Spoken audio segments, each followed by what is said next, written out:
Hello everybody, it's Kelly from Love Notions, and today we're going to go over how to sew the button placket and collar for the Driftwood Henley and Polo.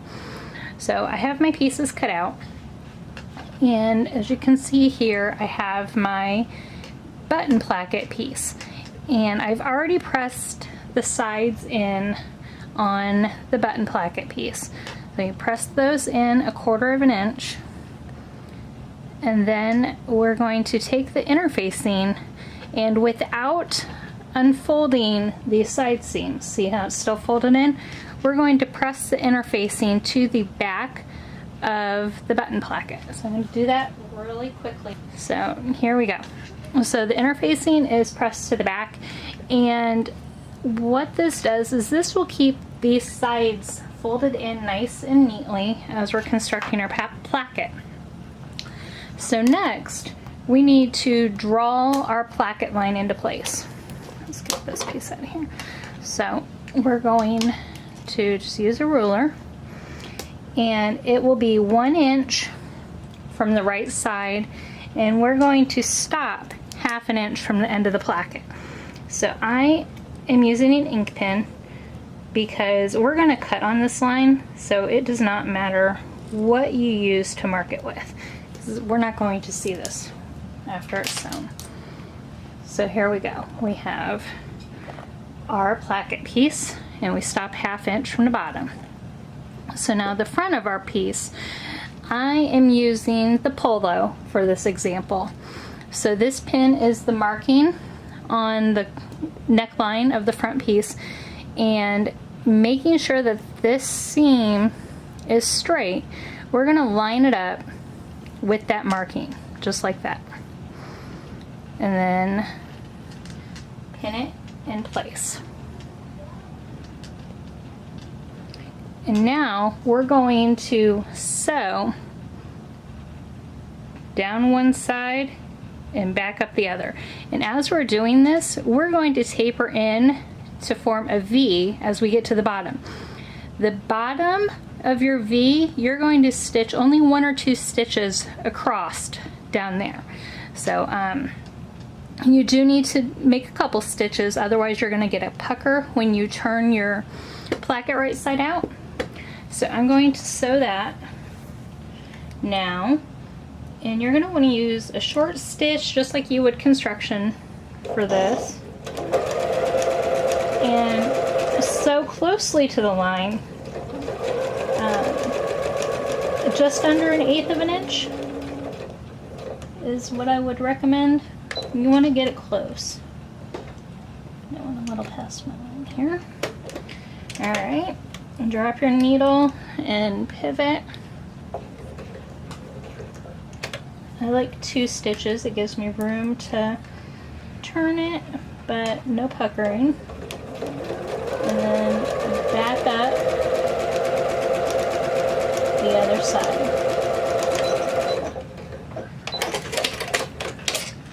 Alright, we got some long threads here we're going to cut. Alright, so as you can see,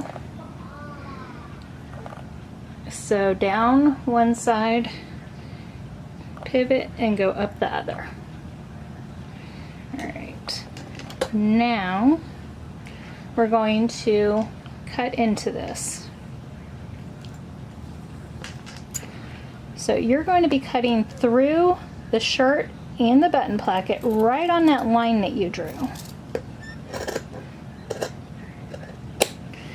And when you do this, you want to get as close to possible as to those stitches without cutting through them. So after you do that, we're going to go over to the iron, and we're going to press the left side over. Good pressing is the key to getting a nice looking placket without any puckers. So now we're going to take the placket and we're going to flip it to the wrong side of the shirt. So just turn it right into there, just like so. So as you can see, it puckers a little bit down here. We're going to work that fabric and make it lay the way we want. So we're going to go back over to the iron and press both sides of the placket, just like so. Now, you're gonna take it and flip it back over to the right side, and see this pucker? You just need to work it.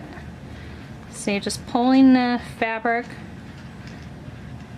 will take care of that. So I'm gonna go over and press this and get that pucker out. You're using a polyester or an athletic fabric that's made with polyester, you are going to want to use a pressing cloth. So don't omit that. So there we go. So we'll work the rest of that out of there in a minute, but as you can see, everything stays nice and lined up the way it should be. So we're gonna go back to this side, and now we're gonna take this placket, and this is the crease that we had folded initially. We're just gonna repress that so that it's a nice strong crease right there. So there we go. We have two sides to our placket. I like to pin this placket in place while I'm doing my next step. It allows the placket to cool and the creases to set and maintain their shape. So there we go. There's our beautiful front. And so now we're going to take our shirt back and match up the shoulder seams and sew those in place. And you can serge these or sew these, it does not matter, whichever you would like. Just like that. Now you can press the shoulder seams back, or with the iron, or you can just finger press them. So our next step is to attach the collar. So I'm going to be using the polo collar for this. And you're going to sew your collar right sides together for both the Henley and the polo. And then you're going to trim your seam allowance. So trim your seam allowance down to about 1/4 of an inch. For the polo, you want to clip the corners so that they don't get bunched up in the corners of the collar, so that it turns nicely. So take your collar, turn it right side out, and press. Now these corners, you may not get it turned out all the way with just your finger, so you can go ahead and use that's not a terribly sharp pencil, a dull pencil or a turning tool or a chopstick, or I use wooden knitting needles a lot. Turn those out, get those corners poked out, and then press your collar into place. So you can see the corners are nice and turned. So our next step is attaching the collar. So I just unpinned my collar, or my placket, and so we're working with the polo. For the polo and for the Henley, so this is the same for both, you're going to find the center of your collar and mark it. And so do that with the polo and the Henley, and then find the center back of your shirt and mark it as well. So now we're going to line up the center of the collar with the back center of the shirt. And for the polo, we line the collar up 1/2 inch from the end of the placket. If you are doing the Henley, you're going to line the edge of the Henley collar up with the edge of the placket. So this is the viewer's left side, the wearer's right side. So we're using this seam, that's the edge of your placket. So the polo is going to be 1/2 inch from that seam. If it was the Henley, we would line it up with that seam. So do that and pin that in place. And then the other side, this is the edge of our placket. So we're going to unfold it. Again, The polo, we're doing a 1/2 inch from the edge. If it was the Henley, we would be lining it up right there. So we're going to use the polo. So we're lining it up, oops, a 1/2 inch from the edge. And then clip in place. So we can ease the collar and the neckline together and pin in place as you need to. Remember, you want your shoulder seams pointing towards the back. And then we're going to baste the collar in place. So we are doing this, the placket ends will be unfolded as you're attaching your collar.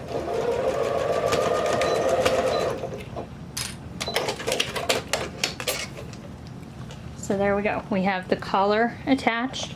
We're a 1/2 inch from there, 1/2 inch from there. That gets folded under, and that will get folded under. So now we have this lovely collar.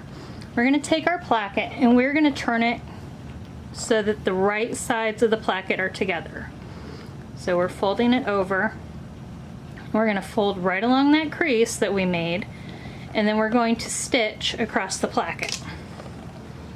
So again, with 3/8 inch seam allowance, so right across the end of the placket, just like that. And we're going to do that for both sides. So you're going to fold the placket right sides together, and oh, my color shifted a little bit. Your collar should be between your placket and your shirt, or your 2 placket pieces, depending on which side you're sewing.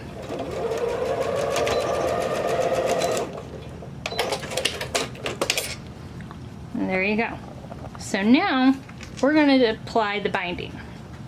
So the binding kind of looks like an arrow when we cut it out. And then you're going to press it so that the long sides are together, like so. So then it's pointed. So I picked fabric that likes to curl, so this is going to be fun.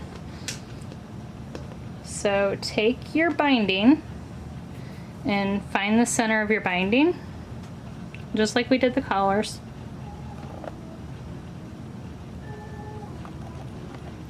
Find the center of your binding, and then again find the center of the back of your collar, and then you're going to line these up, raw edges together, just like that. There we go. So now take the ends of your binding, they'll be pressed together, and see how they make this point? That's to reduce the bulk here at the placket. So you're going to line up the end of your binding with the end of your placket and pin in place. And repeat for the other side. Just find the point, raw edges, and line it up just like so, and pin in place. So the binding, you're going to have to stretch it slightly to fit the neckline. See how it's a little shorter? If you just stretch it really slightly, it will fit. So the binding is thin. It's designed that way because we don't want to have a lot of excess around the neck area. It's several layers of fabric that we're sewing together. So don't want to have a lot of bulk here. Alright, so now using a 3/8 inch seam allowance again, we're going to sew the binding in place. Now this time you don't want to use a basting stitch. This time you want to sew this in place with a real construction stitch. So about a 2.5 or so, depending on your machine. Start at the end of the binding with the 3/8 inch seam allowance and work your way all the way around. Alright, And there we go. You can see how it's sewn all the way around. Right there. So now we're going to trim this seam allowance. So I'm going to trim this down to 1/8 of an inch. So you want to be careful so that you're not cutting through the body of your shirt. You're going to cut through all the layers. But you don't want that shirt to flip up behind everything and get caught in the scissors. There we go. See? Okay. And now you're going to take your placket and flip it to the wrong side of the shirt. Pull that corner nice and snug and do the same for the other side. So there we go. So now our placket's in place. If we flip the placket back to the wrong side, and you can see the binding sticking up. We're going to now sew the binding in place. You can see I didn't match up my seam allowance there very well. I used too big of a seam allowance on my shirt. Excuse me. Because we just basted this on, we can go back and pull out that basting stitch. So now we're going to sew the binding down. You can do this from the right side of the shirt or the wrong side of the shirt. It does not matter. I like going on the wrong side of the shirt, and then I can catch the binding evenly. So I'll move the camera over a little bit for you. I like to pull the shirt snug so that it's not getting caught up where it doesn't need to be, and push the binding flat. Now you have to work the binding down to where you want it to go. The binding is thin,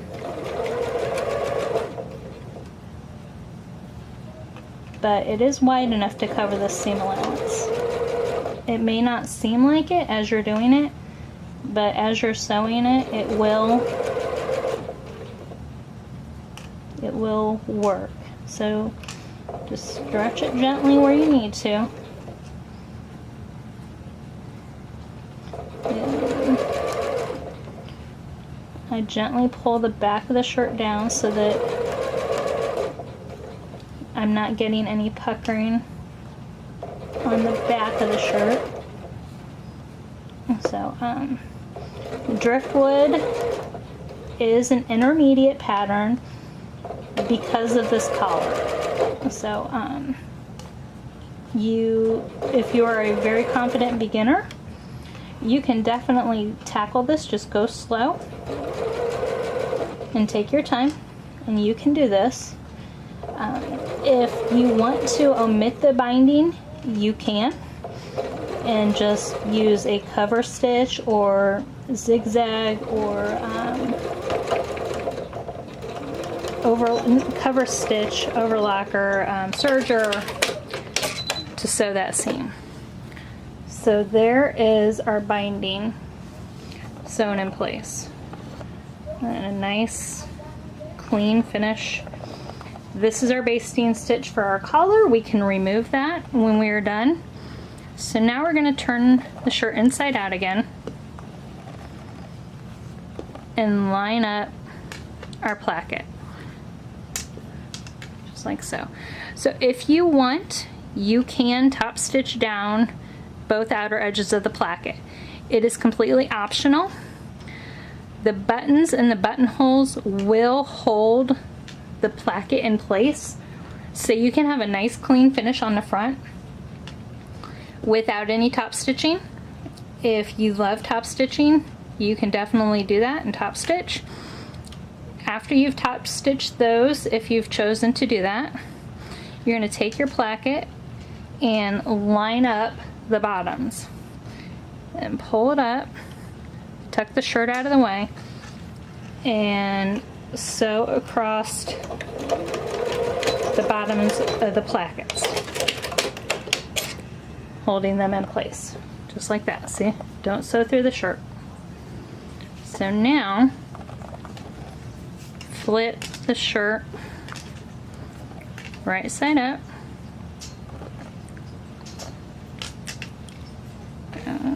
Okay, and we still have a small pucker, so we're going to top stitch this in place and just kind of pull that fabric over so that it doesn't get caught. So we've got the placket lined up. Now look, see, because of the way this placket is constructed, our tiger still lines up. This placket construction is great for pattern matching, stripes, whatever, because it's going to line up perfectly every time.